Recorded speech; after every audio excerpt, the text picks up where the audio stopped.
BART riders. Hey, San Francisco, I'm Ben Kaplan, and this is the podcast where we define who we are and who we want to be. We are diverse. We are innovative. We are inclusive. We are change makers. Problem solvers. Activists. Leaders. Citizens. We are open-minded. Optimistic.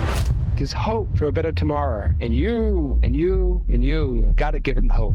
This is the podcast that's more than a podcast. San Francisco, they are the world champion. We are San Francisco. Hey, San Francisco. Today, I'm chatting with Ahsha Safai. He's a current member of the Board of Supervisors representing District 11 and also a candidate for mayor of San Francisco. Ahsha, thanks for joining us. Yeah, thanks for having me. So tell me about how you got your start in city government. My understanding is your political story kind of starts out, you moved to Boston when you were 5, originally born in Iran. You went to Northeastern University. You did your master's in city planning at MIT. And I think when we've chatted before, you said that you always had this sense, maybe a dream, that you would, like to be a mayor of a city someday, that might be in your future. Where does that come from? How did you begin? Well, before I get into that, I think it's important to say how I got to where I am right now. Okay. A little bit, you touched on it a little bit. So I'm one of the only candidates. I am the only candidate, but I'm one of the only people on the board that's an immigrant to this country. I think there's 2 others. But I was born in Iran, as you said, born to Iranian dad and American mom. And a lot of what we're seeing in the Middle East right now, in that part of the world, is how my life began. Religious extremists came into power, kind of tore the country apart. It was no longer safe for my mom being an American. Which is how you end up in the U.S. Yeah. Exactly. And so we left, went to Cambridge and Boston. As you said, I went to Northeastern, had the great opportunity of learning from Governor Michael Dukakis, who was a professor of mine. I studied African-American studies and political science. Went on to work for a civil rights math literacy organization called the Algebra Project. And did you have a sense, you were obviously in city planning in graduate school at MIT, so you had an interest, but did you have a sense that you would, 2024, be sitting here right now running for mayor? Well, I wrote in my essay, my entrance essay, that I wanted to be to MIT, that I wanted to be a mayor of a city one day. When I came out here after I met my wife, Yadira, I fell in love with San Francisco, and I knew I wanted to be mayor of this city one day, immediately. And so I've been working on it for the last 25 years. I started under Mayor Willie Brown, worked for Mayor Gavin Newsom as a deputy department head.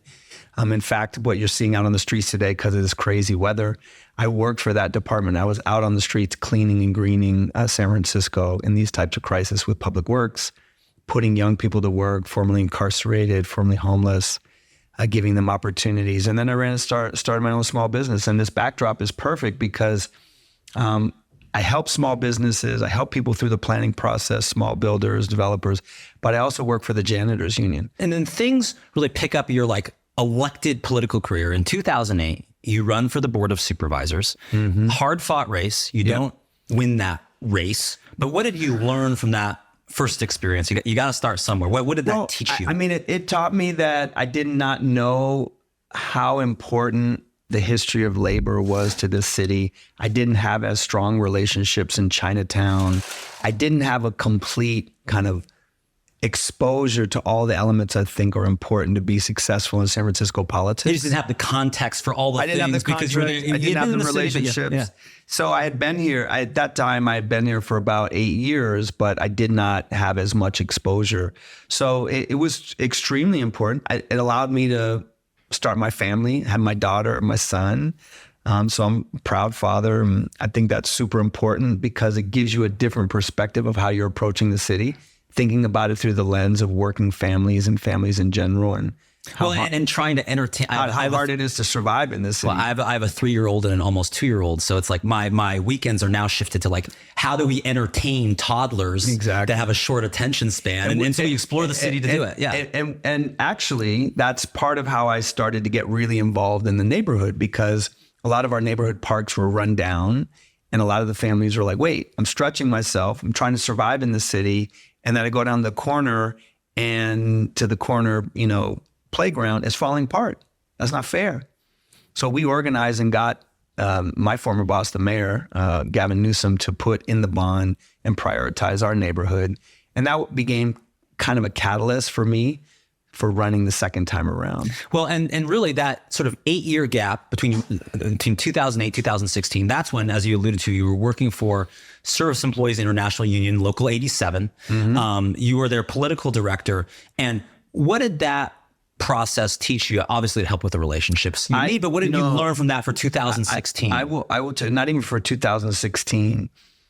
A lot of people don't realize, yes, San Francisco has been the gold rush and it's been the financial center of the West. And we have a lot of venture capitalists start businesses and creativity and ingenuity. But a lot of what is missed is the importance of bringing labor and business together. And when San Francisco is at its best, and again, it's just phenomenal that you have this backdrop of the city.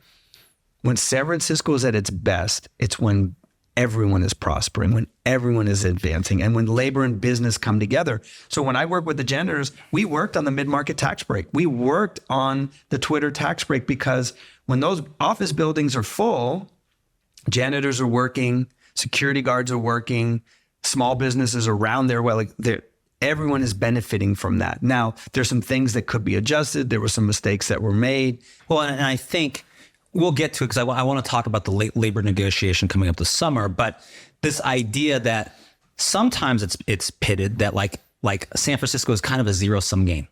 Someone wins, someone loses. Exactly. And it might not have to be like that, right? Yeah. Actually, at its best, it's like everyone wins, not like there's winners and losers, and the mayor or the board is going to pick who are winners and losers. It shouldn't work like that. It should not work like that. It doesn't have to work like that. And as I said, when San Francisco is at its best, a lot of these large buildings that you see in the background, you have building trades, you have collective bargaining agreements negotiated, you have building trades members putting to work good middle-class jobs, good salaries. They're building housing. Let's make sure there's housing for working families and market rate. That beautiful bridge, the Bay Bridge, the steel workers, so many different people, engineers, others. There's enough ingenuity and wealth colliding in San Francisco that everyone can prosper. It doesn't need to be a zero-sum game. And that's what I think many, many elected officials miss, and people that want to be involved in the political environment in San Francisco miss. They come in, they say, wait, I have this great idea. We can do X. It can cost less. It can do that. But then they don't think about, what does cost less mean? What does faster mean? It doesn't mean that I don't want faster and I don't want it to be less expensive, because I do, but I also have to consider who's involved, what are the inputs going into that, and how everyone's prospering. Well, and I think, without getting too far into labor, we'll talk about it. I want to get through the rest of your story. But you asked a very good question that I think is super important. But I think that, one of the aspects of this is that it's not that, labor is like, oh, we need to sacrifice what we're doing for the city because we need to take care of labor. I mean, there are people here who do fantastic work, great work, and we can get the best work done and support our community and our workers. Absolutely. I agree with that 1,000%. And I do think it's one of the shortcomings of this administration. I started under Willie Brown. I learned about management, leadership, and accountability from Mayor Brown. I learned about big ideas from Gavin Newsom. I learned about endurance and building coalitions from Mayor Ed Lee. This mayor has no one on her team that understands how labor and business come together. And so many of the shortcomings of this administration are because of that. Now, you can propose ideas that are going to be business friendly, but they also can have an element to them that are going to marry labor and business together. There can be ideas about facilitating and streamlining, but let's get everyone to the table. Let's ensure that everyone's involved in the conversation. And so many of the times, London Breed has not been interested in that. And if you're going to assume the mayorship, whoever the new mayor be, and I believe it will be me, you have to come in with that level of experience. You have to know how all the elements come together. And that, I think, is going to be the defining characteristic of who becomes the next mayor. And that's why I think I'm the most qualified person for the job. It seems like, some have called it a knife fight in a phone booth. And you've heard that before. And it's just like, if you want to do something to maybe make change or run for office, you're kind of setting yourself up to be attacked. And I sometimes wonder about what is the cost on family. So what is her perspective on this? Did she know she was signing up for this? What about her kids? Are they old enough to kind of get what's going on? I'll tell you, whether it was a joke or not, a prominent tech executive, Gary Tan, puts out a tweet that says, calling for the death, basically, I'm not going to say, I don't know, it's on the air, but whatever. Die slow, right? I can hear it. It's like, basically, the speech was, he kind of mentioned you and a number of other supervisors. It was rap lyrics he was quoting that was a little bit, have a violent type of lyric. Basically calling for our death. And then, and this is what I knew immediately, I knew with as many followers as he has, I knew immediately someone would take on to that. And so that happened. And then someone takes his tweet, makes a flyer for themselves and said, Gary Tan was right. I wish a slow death to you and your loved ones. So I have to have then at that point, because of the position I'm in, because of the history of this city, because of the murder of Harvey Milk, George Moscone, right? Yes. Right? Yeah. So the police then have to give extra attention to the house. My kids see hey, Daddy, why are the police passing by and stopping at our house? Why are you running out to the mailbox every 5 seconds? Because I don't want them to see the flyer that I know 6 of my other colleagues have gotten at their house. So, and then he backs it. Oh, it was a joke. I was quoting Tupac, whatever. But the thing is, you can't joke like that in this city. It's not funny, and it can inspire or ignite or incite people to do harm. And those are one of the things that you don't think about when you run to be an elected official. I'm sure it's like that you're not going to one day think about your family's safety at your house. Absolutely. I mean, it is a serious thing, and so it does take its toll on family. I mean, I think that there's a lot of positive benefits. I think the kids are proud. I think they like the idea. They're a lot more politically, aware. You got some door knockers this time? Do you have some? You got a little bit of staff. They're aware, of what's going on. But I think we try to just let them go about their life and have their normal as life as possible. Well, in 2017, there was kind of I guess you'd saw like what the word would be, like a backlash or a brouhaha over, you were developing the family. I got some land to I guess, build a new house or a couple of houses for you and your extended family in your district. And people kind of got up in arms about that. And I guess sort of, hey, there's a conflict of interest here because you're the supervisor for this. What was your perspective on that? Were you kind of annoyed by that and just said like, hey, we're just trying to live our family life and you're making this a political thing? Well, I mean, I think that it's it shows, listen, I went in eyes wide open. I've built in the city before. I built always on empty land, right? And so the idea was my mother's moving here from the East Coast. We want to have space. The house that we're in was not designed well enough for us. So we're saying, we're going to build something for our family. And the way it is in a lot of neighborhoods in San Francisco, you have a lot of, NIMBYs come out and say, well, no, this is not right. So we call it discretionary review. Anyone can sort of hold up a process, right? And we didn't expect that. Did you know that was coming when you did this? No, I really and truly didn't think anyone would, make it that, particularly because it's like, hey, I'm not trying to hide anything. I live down the street. This was literally a block from my house. We want to build. So we said, you know what? We're just going to pause.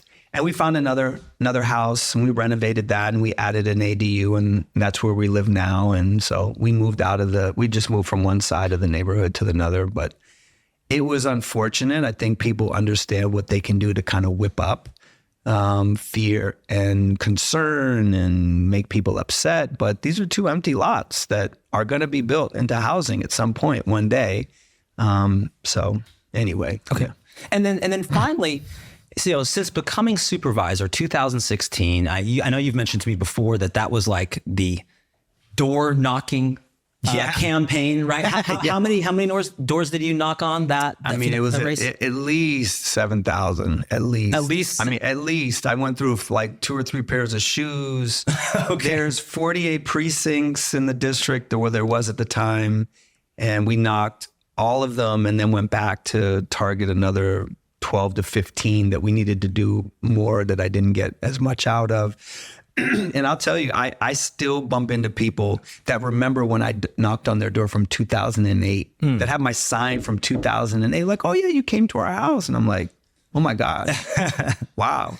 So it really makes an impression. I think it makes a big difference. And how's running for mayor different? More doors to knock on, maybe harder to get to. Is it a different, what have you learned from this campaign people so don't far? really knock on doors for mayor. People don't do that because it's so vast. It's so widespread. It's so, but we might do that. I mean, it's one of the things I enjoy, and I think it's an important part of connecting with the average voter. And so we probably will have a piece of that that we're going to roll out soon, because I think it's important to be present in all different neighborhoods. I think it's important for people to see you. And as I said, people remember that back from 2008. Well, and also there's this sense but you can't door knock your way to City Hall. Okay. You can door knock your way to a board of supervisor seat because it's small enough. Right, but imagine like 50 times 11, you're talking about 500 precincts. It would take you a few years to door knock your way to City Hall. Well, and did you consider, given that, you have this back at MIT, you said, I'm going to be mayor of a major U.S. city one day. Did you think about it in 2018 after the death of Ed Lee, 2019 after the special election? You were still new, but you were on the board. Did you consider it back then? No, you know what? I mean, for me, I always felt like when the opportunity is right, it will present itself to me. And that's kind of how politics is. Politics is really about the opportunity that you've kind of built toward. I think some people try to force it if you have it. So you felt like you were a little bit green, a little bit forcing it back then, but now I definitely feel like it would have been very difficult to try to run for mayor after being on the board for 2 years. It's really hard to make the case that you've put in the time, at least for me, from my perspective. I've been the president of the retirement fund now, $33 billion fund. I've been on the budget committee 3 out of the last 4 years. I've passed major pieces of legislation. I have a better understanding how all the elements and pieces of local government work together. And I think that's really what differentiates me from the other candidates in the race. Learning from Mayor Brown, working under Mayor Newsom, working from Ed Lee, running my own small business, being in the labor movement for a decade, and then now being on the board for 7 years. This is a type of city, and in this moment, because of the crisis we're in and coming out of, you need someone that's ready for the job day one. There's no learning on the job. Like, there's no opportunity with 30 to 40 million square feet of empty office space, with an economy that's very, very, uneven. And then you have to have the ability to bring all the different groups together. You have to have someone that can build consensus. And I know you've said this is the moment is, it seems all of those experiences have come together for you. There is sort of, when you see the moment in San Francisco, or heck, it's probably talking points from other campaigns saying that, hey, we need an outsider who's not in all of that. That's a liability, not a benefit, just because of the fact that, hey, the folks who broke it can't be counted on to fix it. And obviously you've been part of the board of supervisors. Mayor's very unpopular, but the board is also generally unpopular as well right now. So what is your response to that sort of argument that, yes, experience matters, but for right now, we actually need a fresh perspective? Well, I would say that when you're talking about a city that's come out of COVID, right? When you're coming out of very, very, we've never, ever had a situation that we have in our downtown right now. We've never had a situation where we have 30 to 40 million square feet. That is a major piece of why, the main driver of why we have an $800 million deficit and growing. It will probably surpass $1 billion. You have 28 labor contracts up for negotiation. This summer, that's the big yes. This summer, which will probably be a placeholder because there's not enough money for them to really negotiate a final package. So I'm assuming that there's going to be, again, a lot of kind of strife with the labor negotiations. Then you have the crisis on the streets of homelessness and crime. And so the idea of having a fresh perspective would be one thing if you're bringing someone to the table that has significant experience dealing with all these elements. I don't think we have that candidate in the race. The other thing is we are a strong mayor city. So yes, I've been on the board. I've been working on things that deal with homelessness and crime. And just for anyone who doesn't understand what you just said, I mean, I think there's two types of ways cities are organized, and we have a lot of people who are kind of new to understanding statistical politics. You're saying that there's some where a lot of power resides in the mayor. They're basically the CEO of the city as well. And there's other cities where there's actually a city administrator or someone who does that function, and the mayor doesn't do that. We're the former, so not the latter. I'll give you two real concrete examples. So San Jose has an elected mayor, but a lot of the final decision making on implementing policy and moving departmental money and departmental decisions rests with the city administrator. So you don't have a strong mayor in San Jose. We had that model here up until 96, but we had charter reform. So we shifted 90% of the power to the mayor, okay? Despite what this mayor says about, oh, my hands are tied and I wish I had this, the mayor has the power. This mayor in our charter is the strongest mayor city in the United States, has the power to hire and fire department heads, has the power to appoint every single majority commission in the city, which is our oversight body and policy bodies, governing bodies, and finally has the power to decide how money is spent. So we can try to allocate money through legislation or supplemental budget requests. The mayor has absolute authority deciding whether the money gets spent or not. Those three things set this mayor apart. So when I say, it's kind of like put me in coach. Yeah, you're on the bench. I'm you want to ready. go? Okay, I'm ready. I'd say okay. Put me in, right? I'm Brock Purdy, right? I mean, okay.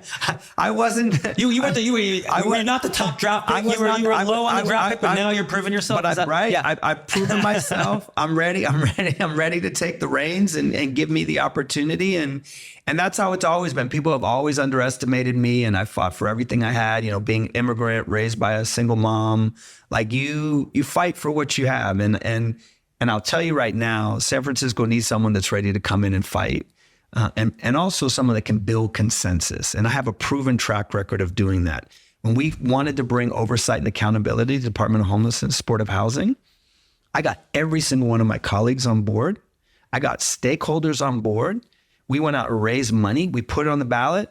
First time to bring departmental oversight and mandatory audits. The only one that was against it was the mayor, because she said, oh, it's taking away some of my power and authority. 68% of the voters agreed. And guess what? We did our first audit last spring. They've had to call in the FBI because the group that they audited was selling vouchers to friends and family. We now can tell you with certainty, because of the metrics that we forced onto the department, that there's over 500 tent encampments around the city. We now are forcing them, the department with accountability, to ensure that these over 1,000 empty supportive housing units, same day referrals. All of that had to do with the work that we started. But again, I don't have the final decision making. I can't direct departments to do that work. It's actually forbidden in the charter. And so that's why I say that's kind of the distinction.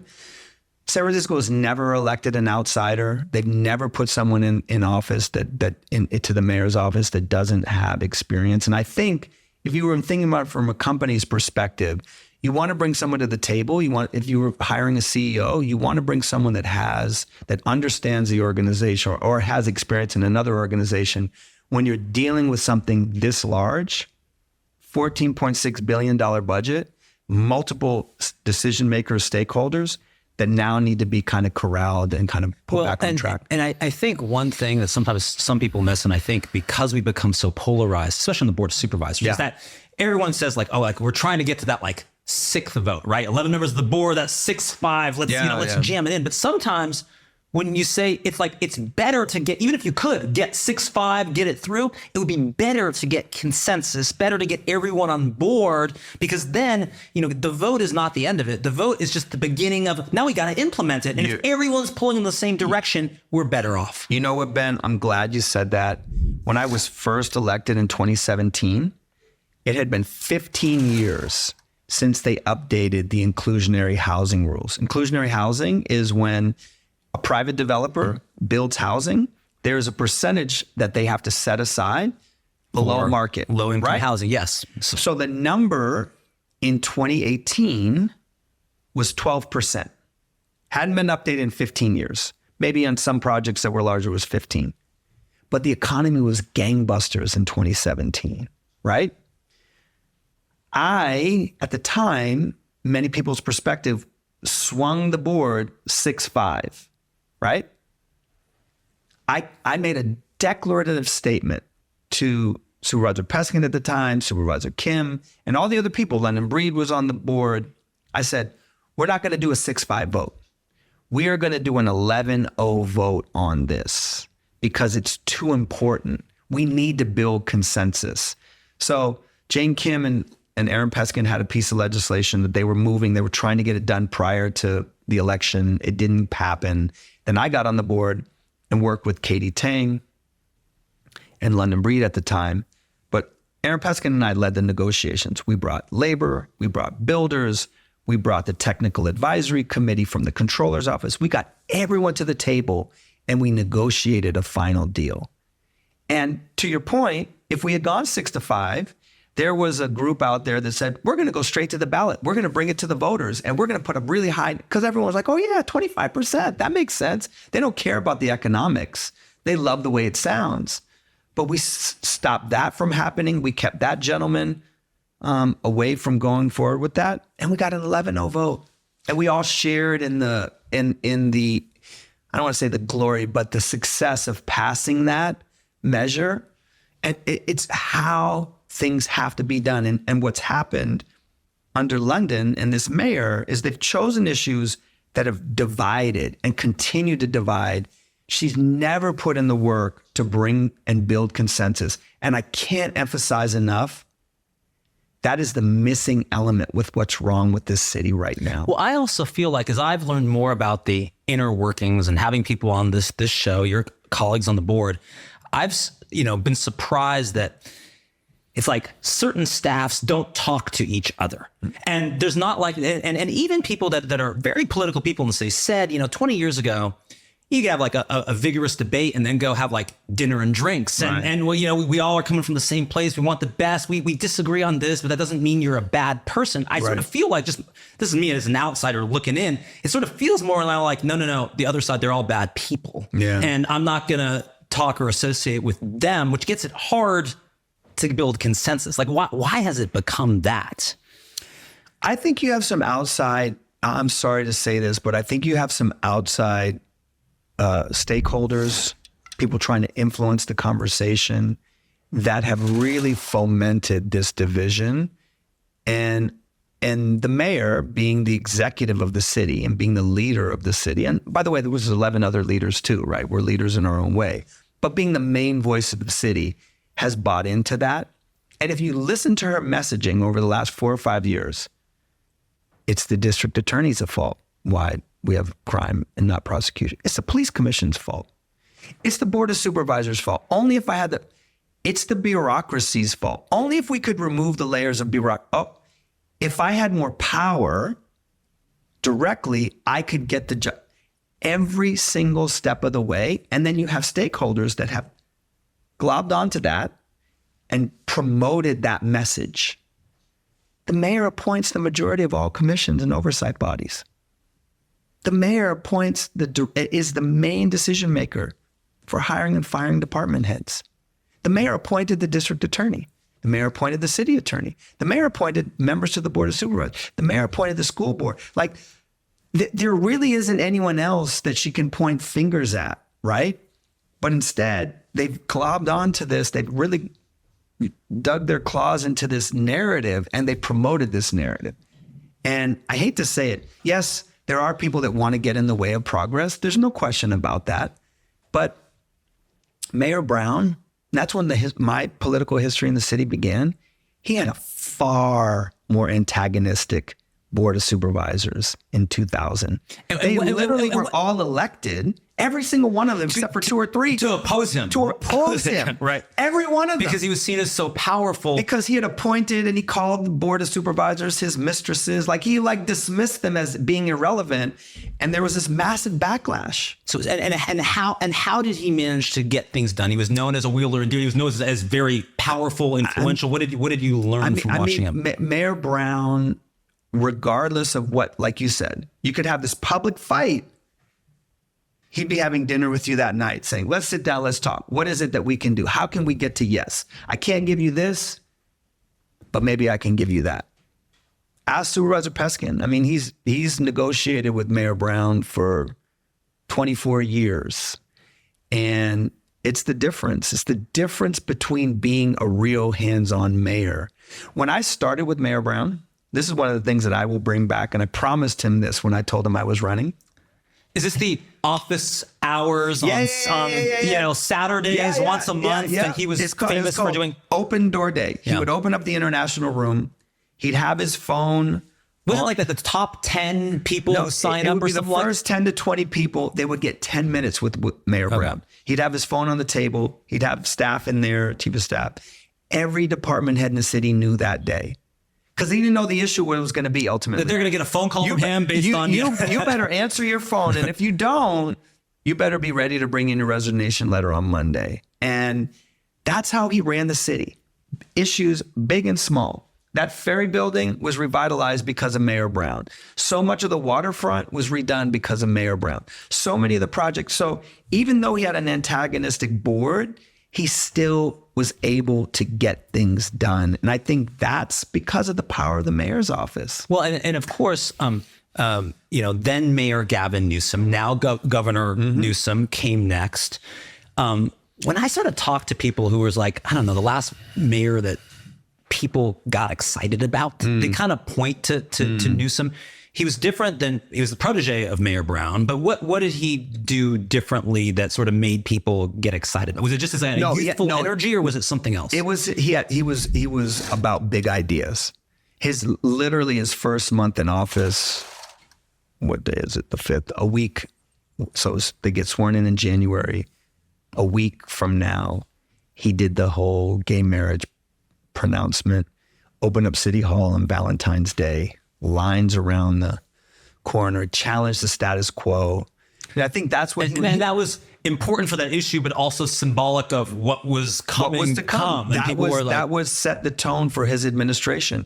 This is how we are going to be. We are going to challenge. He did the Stem Cell Research Center. He did what was called, and I wrote him this memo when I was on his campaign. It was called How We Can Reform and Revitalize Public Housing, which ended up being named Hope SF, and they've come in and we're seeing that's 20 years in the making. It's still undergoing, where they took all of the major public housing, government subsidized housing, building mixed income communities, rebuilding places that hadn't been revitalized. And so he was a big ideas person and wasn't scared to challenge the status quo. And I think he did a good job again of having the right people in place that understood labor, understood how to manage departments, brought philanthropy, the other thing that he did, and you remind me of it, he really was about public-private partnerships. People weren't really talking about that. Like today, it's kind of like, oh yeah, we know that. We'll do that. Well, but he really started that conversation. So when you think of like India Basin, which is going to get hundreds of millions of dollars in philanthropy, or the Tunnel Top, right? Over there in the Presidio. I mean, that's a lot of philanthropy and private money coming with government money. That wasn't really happening 20 years ago. So I think that's part of the reason why he was really about looking for big ideas. I got hired by the janitors union to work on mandatory recycling. Like at the time, it was only one stream of trash. And we're like, no, now we're going to go to 3 streams. And the reason they hired me was because they had kind of forgotten, like, oh, wait, in the private sector, there's actually people that do that work, and you're asking them now to do a lot more work. Let's think about that in a thoughtful way. And his administration embraced us on that. So he was really about big ideas. And I think that's why people got excited about it. And you weren't in Ed Lee's administration. He was sort of the person who wasn't supposed to become mayor, who became mayor, and then he wasn't supposed to run. And then he ran. And what was what do you take from Ed Lee? I worked at Public Works when he was the head of Public Works and then the city administrator. which at the time was under his purview. Ed Lee, I always like to think of Ed Lee as like, he was like the mechanic. He was the plumber. That like the technician, because he was city administrator, he understood how all the valves work in the government. You couldn't talk about any aspect of government that he hadn't had exposure to and been involved in. So he understood how things work. But the thing that he had that the other two, the other two did, but in a different way, Ed Lee would come in the room like we do sometimes when we're trying to build consensus around a policy, and he'd have all the stakeholders. And a lot of times the mayors will come in and give a 5-minute, thank you guys for being here. I'm going to hand it to my chief of staff and I'm gone. Man, it makes their cameo appearance. Ed Lee would stay there from the beginning until every single person was gone. And people, wow, man, Ed Lee's ready to work. He's ready to put in the work. When they were doing the CPMC negotiations, when they were negotiating with the Warriors to come into Mission Bay, when he was Ed Lee was personally engaged, made the phone calls at the table, and showed the stamina and the desire to get to yes. Even the mid-market tax break, same thing, you know? Well, and what would you say? We know your feelings on Mayor Breed, or you wouldn't be running, but what has she done well? Can you point to anything that you think she did a good job on that you would give her kudos on? You know, I like the fact that she embraced this conversation about internships for kids that don't have those opportunities. Because many times doors are open, whether it's for education or employment or general opportunities in life, it's about your relationships. And so being able to say, I'm going to expand this opportunity for underrepresented groups, a lot of them African-American, Latino, Pacific Islander. I'm going to make sure that they have internships and they have opportunities in places that they might not otherwise. It's something that I've tried to do in every opportunity that I have. When we work with the janitors, we try to get janitors to get opportunities working in some of the companies and the tech companies or whatever businesses had, really trying to open up doors. And so I think she's done that well. I think it's a really important legacy of her administration. But what is your relationship with Mayor Breed now, since running? What is the status of it? I mean, listen, I've known her for 24 years. I think she's put a lot of hard work into being a strong voice for her community. I think that's really important. And I always try to be professional and cordial. I think you said before you were getting the silent treatment for a while. Are you still getting the silent treatment? Yeah. She won't speak to me. She won't even acknowledge me publicly. Like, there'll be supervisors there, there'll be elected officials there. She won't say my name publicly. Okay, well, but isn't there things you have to work on with her? Because I mean, you're a candidate, but you're also on the board. I've tried. One in particular that's super important to me is we had a commitment from the library commission and the mayor to build a library. We have the smallest neighborhood library in Ocean View, 9,000 square feet. It was a temporary library built by Mayor Willie Brown. I mean, multiple classes can't go in there at the same time. It's so small, and seniors can't go in for their reading clubs because it's so small. So the intent was to go from the smallest now to the biggest. And we found a location. We had the support. We have the momentum. We have the money. We have more than 2/3 of the money, 35 million plus sitting there. When the mayor found out that I was running for mayor, she decided to kind of redirect. It's let's go find another site, which is convenient to say we're not going to. And you attributed that to oh no, 100%. And so we had to actually pass legislation just last week to say you must prioritize 100 Orizaba. That is the choice of the community. That's where money from departments has been spent. So yeah, it's unfortunate. And I even said then, I said, I would love to work with the mayor. Let's get this built. This is too important. I mean, never thought I would be fighting, going back to your knife in a phone booth analogy, never thought I would be fighting about a library for a community. I mean, that is it's just crazy. Well, and what is your opinion on just, I think there's a lot of, it seems like every few weeks now, some kind of corruption scandal coming out. And we see it again and again. And it's some of it is like, a lot of it deals with building inspections because there's a lot of power there. But some of it deals with, I think the most recent one was like selling goods bought by the government for neighborhoods on eBay, by a HR manager. It's coming out, and all of this kind of stems from really the like Mohammed Nuru, head of public works, for decades, powerful guy, well known. And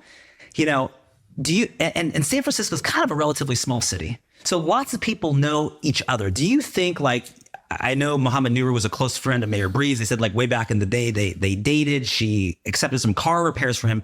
Is she at fault for that? Or is that just like, it's a small group of people, and you know what? Everyone knows everyone, and you're going to have some kind of association because there's so much corruption being exposed. No, listen. If you've worked in this city for 25 years, if you've been ingrained, you're going to know people that have been caught up in this. But there was a direct... If someone on my staff spent $5,000 or more to repair one of my vehicles, that's a bribe. That's like, I'm doing this, I'm untouchable now, I can't be fired, like I'm not gonna be like, that is the definition of corruption. I'm sorry.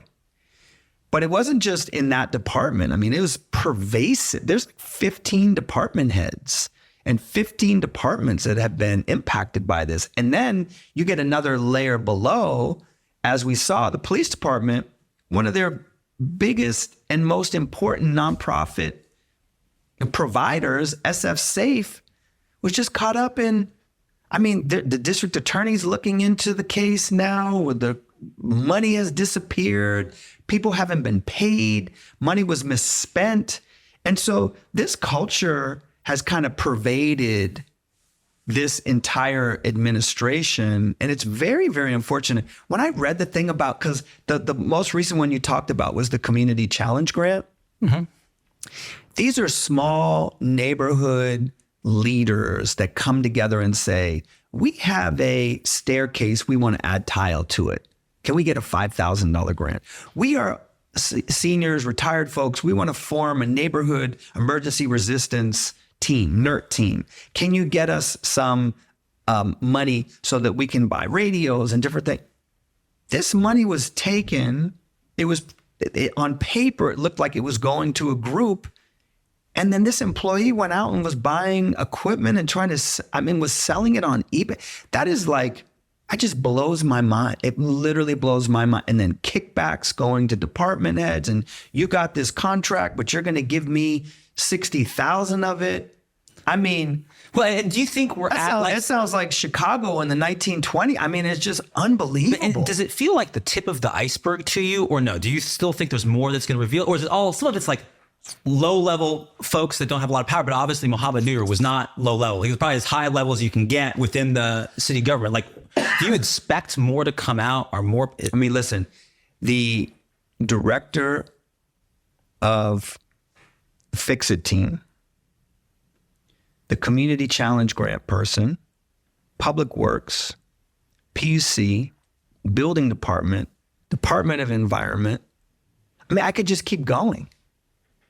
It's pretty bad. And it's one of the reasons why I was asked the other night, and again, this comes back to the power of the mayor, which department heads would you fire? I didn't name anyone in particular, but what I said was, if you've been in that department, if you've been in that position for, I said 5 or more, really more like 8 or more years, very similar to a supervisor, controller gets a 10-year contract, city administrator gets entrenched power. You have entrenched power from time. Exactly. At some point, many times it ends up being one of the elements and the reason for you believe you're untouchable. This is now your fiefdom. You're no longer, the biggest example was, and again, going back to my city planning hat, they wrote this wonderful book about Bob Moses. Have you heard of Bob Moses?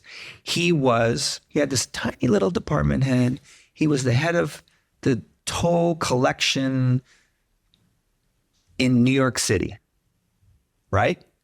But he literally started in the 20s and went all the way to the 1960s. He is the one that they account for and being responsible for shaping New York City. He was the ultimate power broker. Every mayor would come in and they thought they were going to get rid of him, and he would just slap the paper on the table, like, sign my reappointment right now. And all that toll collection had its own revenue. He had his own cooks, his own chef. He literally had his own fiefdom. And when you look at some of the things that happened in some of these situations, these folks were creating their own little, I'm going to get you to donate to this nonprofit so they can pay for a holiday party, so they can pay for my expenses, so they can make sure.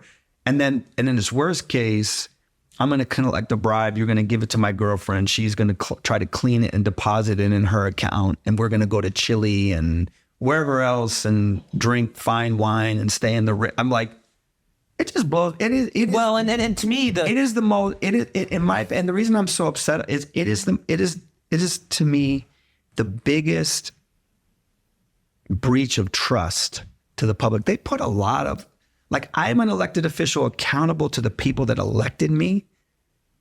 I'm not there to enrich myself or to take advantage of or to ensure that I'm getting more. And it's just hard. Well, but to me also, it would, as bad as that is for the financial cost, the ethical cost, it's worse now to me because we have this crisis of confidence in our city. Where does that come from? That comes from the state of property crime. That comes from the sort of civic disorder in the city. But it also becomes like, it's one thing to be like, we have these problems, but like, we're on the case. We're going to fix it. But if you don't have confidence in the people on the case, that is a tax on any solution we might have for property crime, homelessness, violent crime, drug crisis, and all of it. We can't solve it because of that lack of confidence. And then in its worst form, they paint a brush of everybody. Oh, you're an elected official, you're corrupt. You work in Department of Building Inspection, you're corrupt. You work in this department, you're corrupt.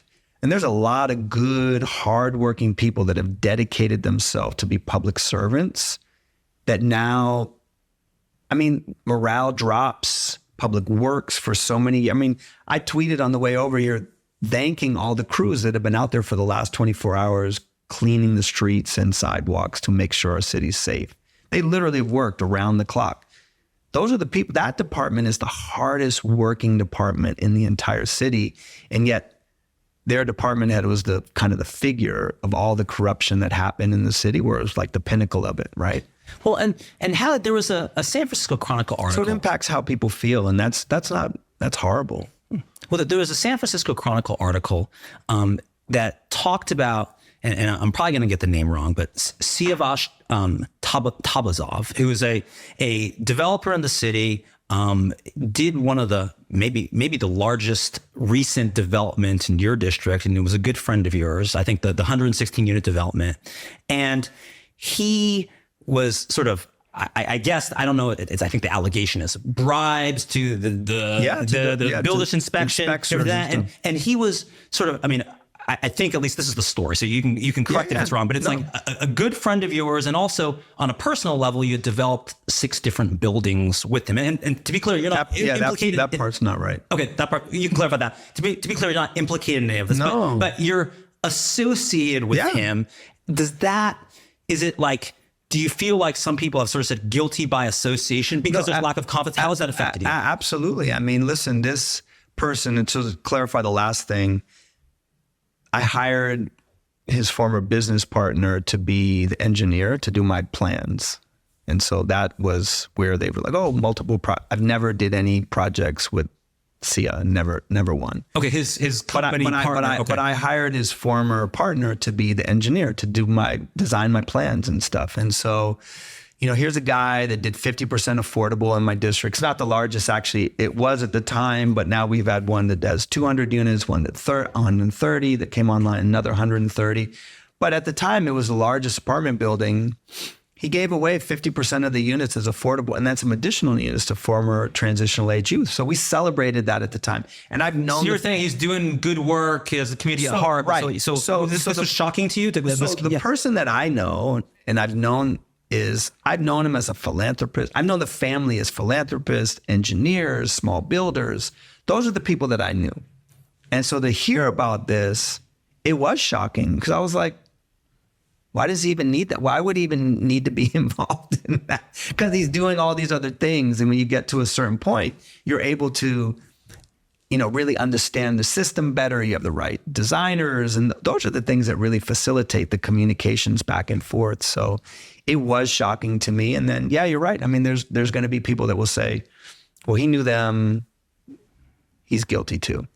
And that's kind of what I was saying. It's like, there's all these good people that work in these departments, that work for these, that have dedicated themselves to it.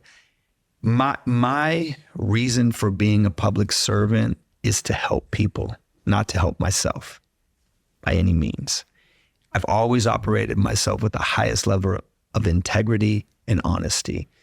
And as you said, there's no implication, and there won't be, because I'm 100% not involved in any of that. But it's unfortunate because it just shows how widespread it is, how many people will be touched.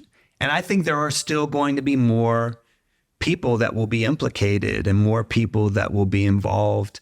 I don't think the district attorney and the U.S. attorney is done. As you asked me the question earlier, I think there's more to come. I was shocked the other day when I saw the guy that was selling the computer. I was like, what the hell? This guy works in HR. What's he doing? Stealing money from people that need emergency response kits. Do you think San Francisco is systemically corrupt? The San Francisco city government, is it systemically corrupt? Like not just some isolated bad apples, but the system itself. Do you agree or not? I don't know about the system itself. I think that there definitely have been some people that have gotten into these positions and then at some point saw other people doing things and are like, oh, this is the way we operate business. This is one of the first times this is going deep, and it's finding people in every aspect of wherever they were involved.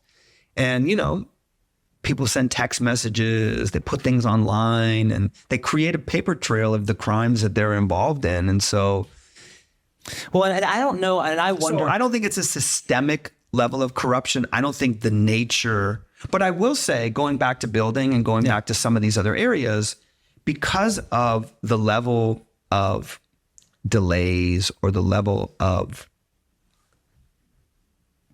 review and bureaucracy. Just if it's slow, it gives a place for corruption to fester, right? And then you have accelerators who you literally have these frontline people that have these literally one-on-one interactions, and they're like, hey, well, I'm here, I'm looking at your, I don't know, that looks a little wobbly. Oh, then that cord, that should be 2 inches this way. Sorry.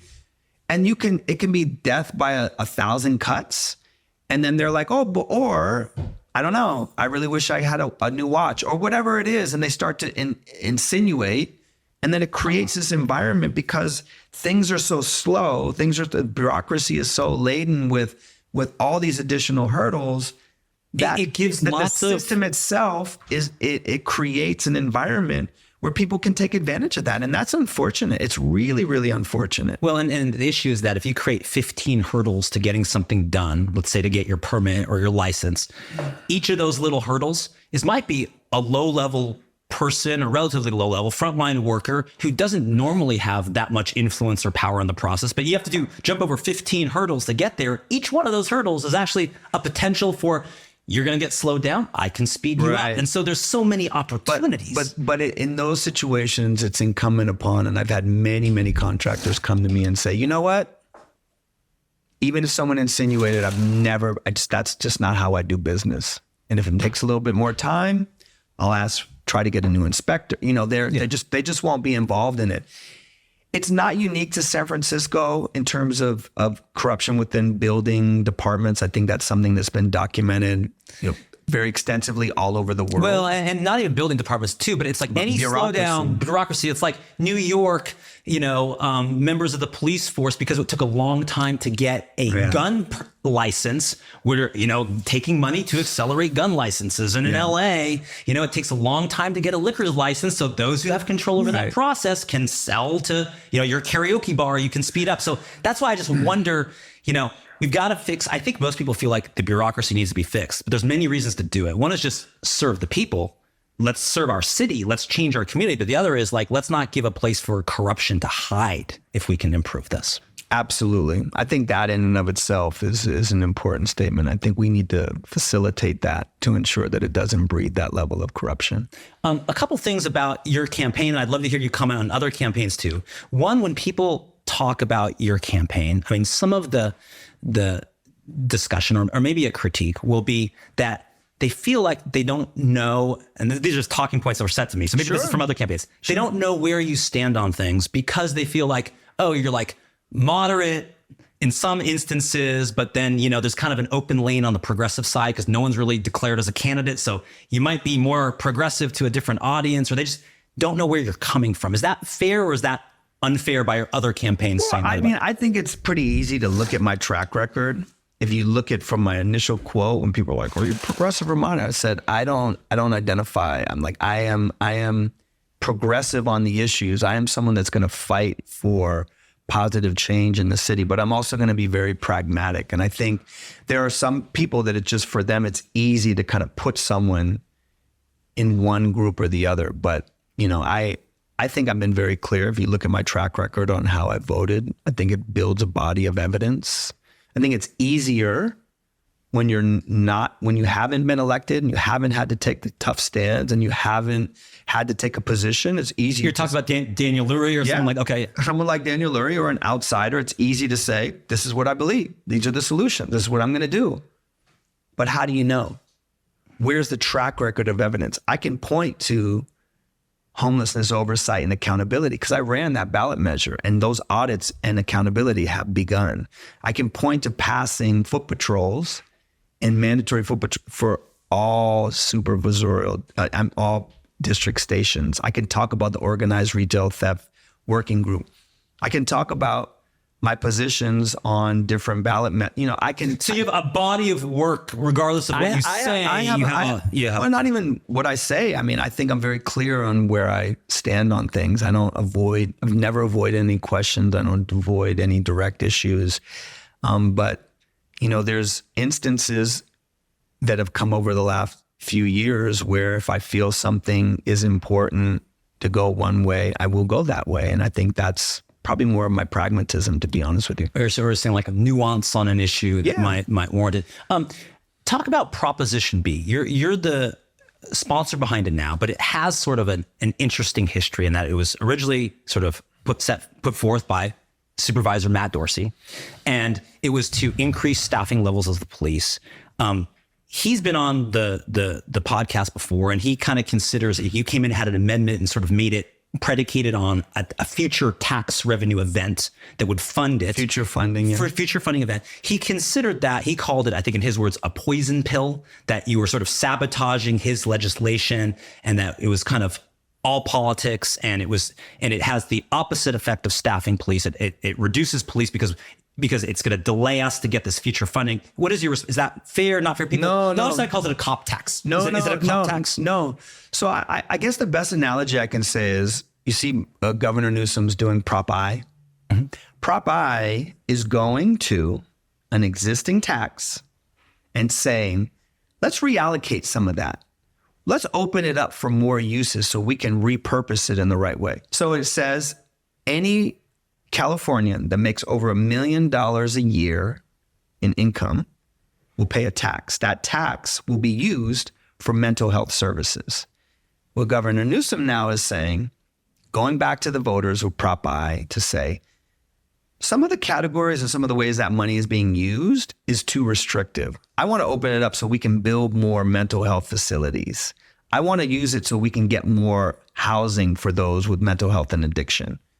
We're doing the exact same thing. And the problem with what Matt was proposing, and I told him this in advance, I went into his committee, I talked to him on the record because we can't talk outside because we're on the same committee.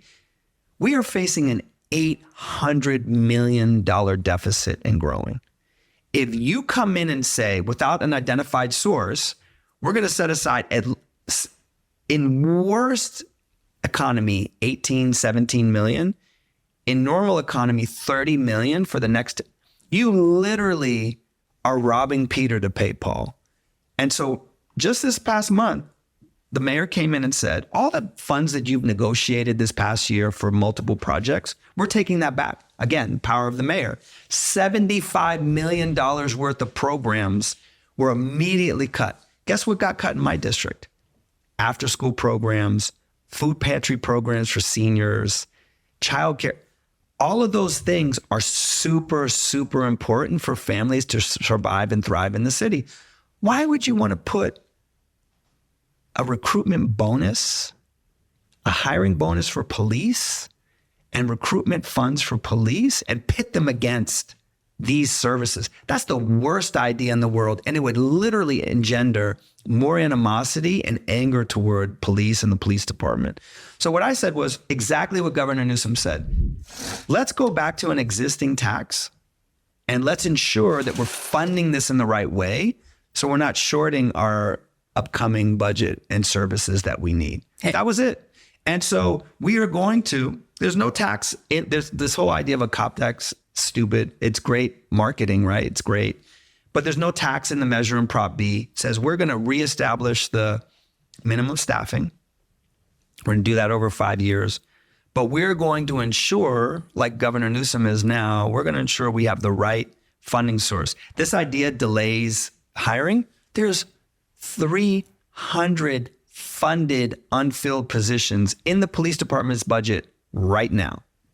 What they need to do is we need to get the mayor, who's ignored recruitment in the police department's budget. It's only been $250,000 for the last 5 years. We need to increase that in this upcoming budget in a thoughtful way. And then when we go back and identify the funding source so we can ensure that we can do this aggressiveness, we need to make sure it's done in the right way so there's an actual funding source. I mean, that's all we did. And we even offered, again, going back to this divisive conversation, we said, let's all sit down, let's negotiate, let's work with labor, let's work with the stakeholders, let's come together.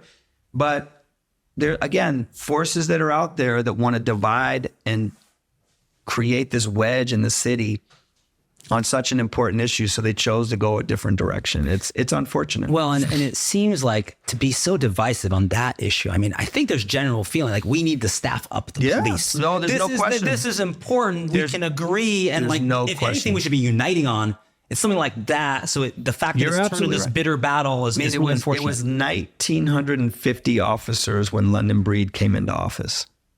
There's 1,560 today. An independent analysis and audit says there should be 2,150. So we're about 500 to 600 officers short. Okay, I don't think anyone's debating that. 300 funded unfilled positions, which gives us enough money to go ahead and get that going. I just couldn't in good conscience say, I'm going to cut food pantry, senior programs, after school programs, all of these things that are part of our social safety net, which was exactly what would have happened. And so, well, and final thing before we get to our lightning round and wrap up, I just want to ask you is this whole, I think the most divisive issue we've had recently is actually one that probably doesn't impact the city directly at all, but it's very symbolic, which is basically the resolution on the Israel-Hamas war, the extended ceasefire. It was an 8-3 vote in terms of supporting that. You voted for it. And I just wonder about that because this is, I mean, it's an important topic, but what impact does San Francisco have on this in the world? Probably not a lot. Yet it was so divisive that it sort of seemed like, is our ladder up against the right wall? Did you feel that way? Or do you feel, no, this is such an important issue that we have to take a stand? No, because I'll tell you why. When I first heard about it, my initial reaction was, wow, are we really going to dive into this debate, right? Well, you said, is San Francisco going to have an influence? But again, my job as an elected is to listen to people. And that's what I did over the course of the month. It happened to be during the holiday season. And so, I mean, I've never gotten more outreach and contact over any issue my entire time being an elected official. And these were people calling up and saying, on both sides. I had people from the Jewish community calling up and saying, any conversation that elevates this is going to create more fear and hatred toward our community. And let me give you some examples of what happened. And then, It said, we had kill the Jews spray painted near our child care center in our synagogue. We had members being spit at. We had members being, when I say members of their church or their temple. And we've had businesses. On the other side, I had people that are San Franciscans saying, I lost 40 members of my family this month in the bombing. I've had my grandparents' graves bombed. I've had family members arrested that I can't even get in contact with. So this is not it is a far off conflict, but it has direct impact to the daily lives of so many of the individuals that were involved. And so it was hard at that point then to say, well, we can't be involved. And it was going down the path of what are we then going to say in this moment in time when this is happening? And so we were working up until the last minute to amend it, to just basically pare it down to say, let's respect life, humanity. Let's stop. There's some impediments on both sides in terms of what would happen after a ceasefire happens.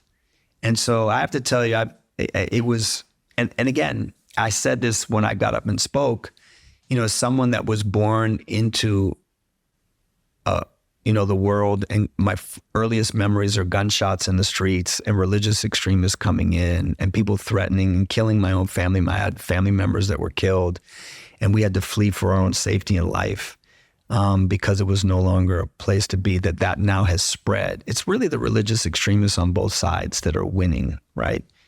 And so that's why I think in the end we decided to ultimately say we have a ceasefire. And I think this is not something that's unique to San Francisco. Now Chicago passed one, other places around the country, and I do believe it's forced the president of the United States to have to listen a little differently than he is. It's just I think obviously there's tragedy in an entire situation, but it's also like, hey, we've got tragedy, down here in the Tenderloin. We got people dying every day from fentanyl. We can improve that. We can do something about that today. And if this gets in the way of that, are we doing a disservice to our community? I will tell you, I think if it didn't pass and it was removed, I think that might have happened. I think we would have had a consistent flow of people coming up again and again and again as this has continued, saying, you all need to take a stand. You all need to take a stand. And so I think we tried to pick something that I'm sure people were angry on both sides. They would have liked to have seen either nothing, or they would have liked to see stronger language, or they were, and so we tried to do our best. But I don't ever buy the argument that why are you involved in this and you can't be involved in that. Like you feel like we can walk and chew gum at the same time. Right. I think it's our responsibility, but I do agree with the premise. Should we be spending a lot of our time involved in things that are not persistent to the, that are not germane to the city? But again, I would say when you have people that live in the city that have immediate impact to their lives, it's hard to ignore. And so I think we had to stand up for humanity in the end. Okay. All right, lightning round. You've been a good sport. Let's do some quick questions. A few serious ones and some fun ones. One, just because it's an area I know of special interest to you, labor negotiation this summer.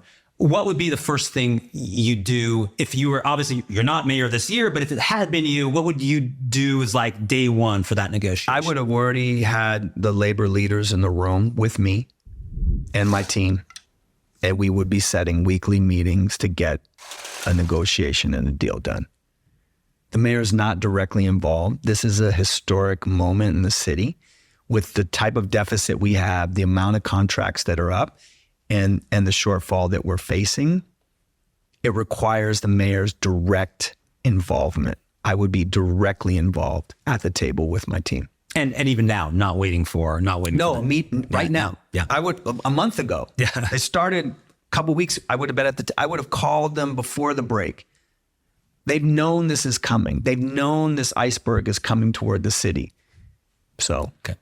Daniel Lurie, competitor of yours for mayor, made news recently because of these big billboards. I don't know if you've seen them in the city. I haven't seen. You haven't seen one yet. Where it's a political action committee, a PAC supporting him. Where it's $1 million. It actually has a disclosure on $1 million from his mom. That I knew. That you knew. Are you concerned about? Just, a lot of resources, a lot of money coming in, affecting this race. How do you view Daniel Lurie?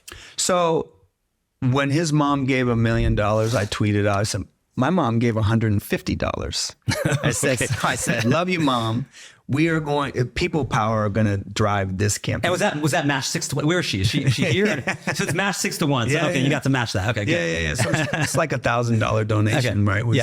When we actually get the public financing. But the point being that money's not going to determine the outcome of this race. It will not. San Franciscans are smarter than that.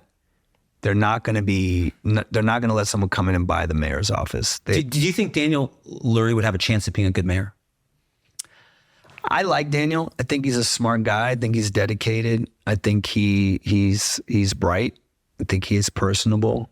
I think he will have challenges because of his lack of understanding the stakeholders and knowing how to kind of put those coalitions together. But I think he's a really smart guy, and I think he's a good guy, and I think his heart is in the right place for the most part. Okay. Mark Farrell, a lot of discussion about him because he was mayor, kind of acting mayor for 6 months, was on the board of supervisors, a venture capitalist. What is your perspective on Mark Farrell? I think at the end of the day, listen, there's going to be other people that will get in. It's a democracy. You know what? It is not an easy road to become mayor, right? This is not an appointment. You're not becoming the interim mayor. You got to go out and fight for it. You got to go out and convince the voters of San Francisco that you're the one. And I will say, this city has been in crisis for the last 5 years. You have to be in the crisis to understand how to get us out of the crisis. And it's easy to watch from the sidelines. It's easy to be doing your own thing and then come back and say, oh, I want to run for mayor now. So God bless. It's democracy. We'll see what happens.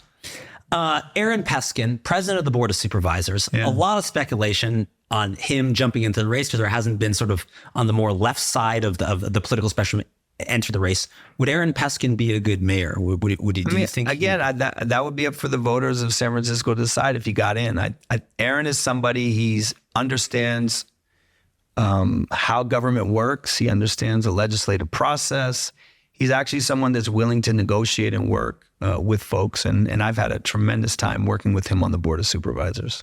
And final parts I just want to ask you about is if we lived in an alternate universe where Mark Leno, who was the runner-up to Mayor Breed back in 2018, and it actually was a lot close because of ranked choice voting. A lot of those Jane Kimmon votes who were number 3 really put him very close. If he had won that election, how would things be different now? Do you think it would be different? It would be the same if we hadn't have had London Breed as mayor?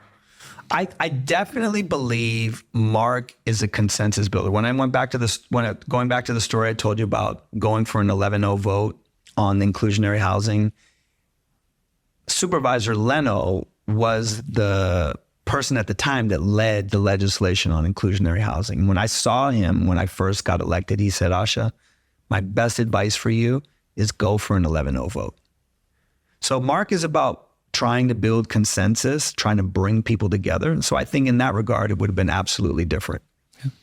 All right, hobbies. What do you do to blow off steam, or is this all consuming? Do you not blow off steam? What do you, aside from, I know you spend time with your family, your wife. Besides that, what else do you do? No, my biggest hobbies are playing sports with my kids. I love it. My son's playing flag football. He does, baseball almost year round. My daughter is in soccer and cross country and tennis. And so you're on the sidelines cheering as a lot of your time if you're not. They are. I am, but also just with them one-on-one when I can. I'm out there playing tennis with my daughter or playing, baseball with my son or football with both of them. They both love to play football. So that's a lot of what we do. As much as I can, but right now there's not a lot of free time to do hobby type things for sure. What is something surprising about you that people would just not expect to know about you, your background, your interests, how you think about things? What's surprising about you? I think probably. That's a good question. I don't know. I mean, I always kind of it's self-reflecting.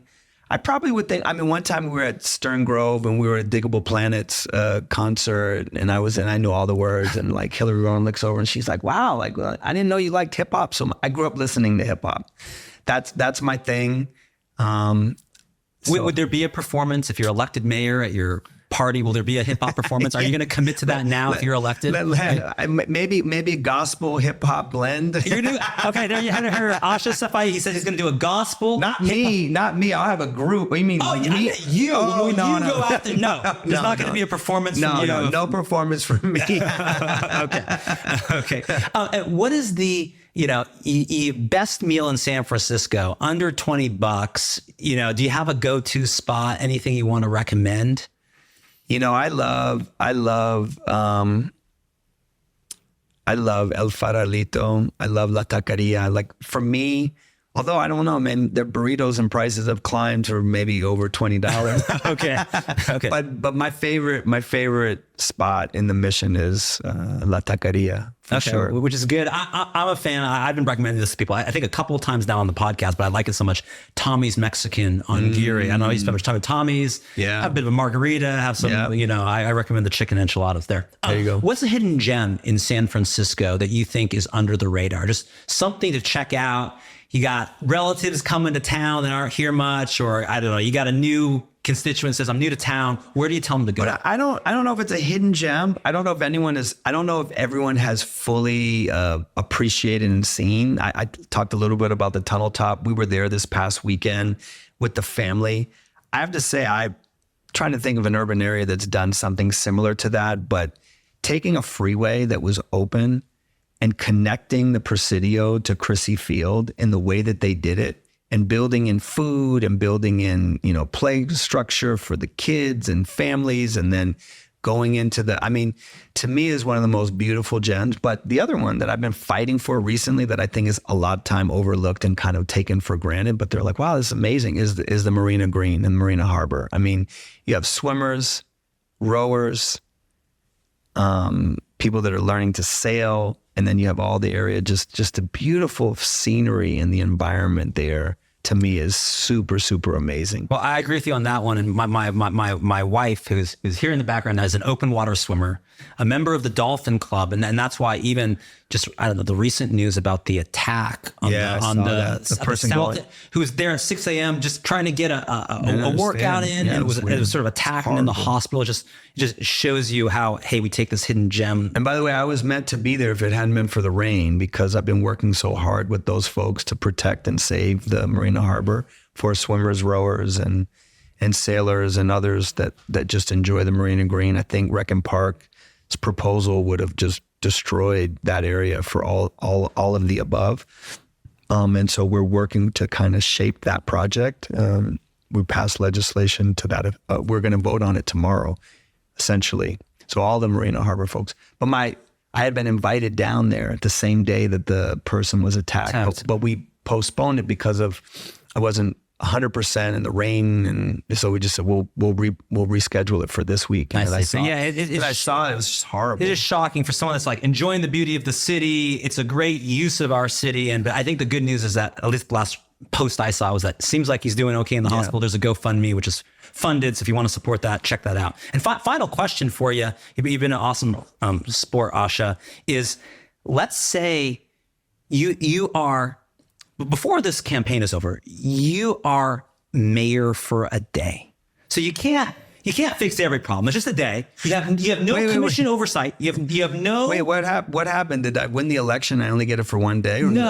I get a trial run. You get a trial run. There's a charter amendment that says every candidate has to be day, and you can't build 3,000 units of housing in one day. So you can't do that. But you have unlimited ability to do what you want on this day. What do you do for that day, your day as mayor, and you can do one thing, you can get it done? I probably would. I'm going to dive in really hard on the overdose crisis. We've been fighting this conversation about creating overdose prevention centers. It's been politicized. there was a commitment from the mayor to do it. And she's backed away and said, our hands are tied, the federal government. If I can wave a magic wand for one day, I'm opening up a really well thought out overdose prevention center, similar to what they had in Harlem, where we can start turning back the clock on 806 people fatally overdosing in San Francisco. All right. Well, there you have it. Ahsha Safai, candidate for mayor, member of the Board of Supervisors for District 11. Thank you so much for your insights and best wishes on the campaign. And it's going to be an exciting one and a challenging one, but hopefully San Francisco will be better for it. Thank you, man. Okay. Cheers. All right. Okay.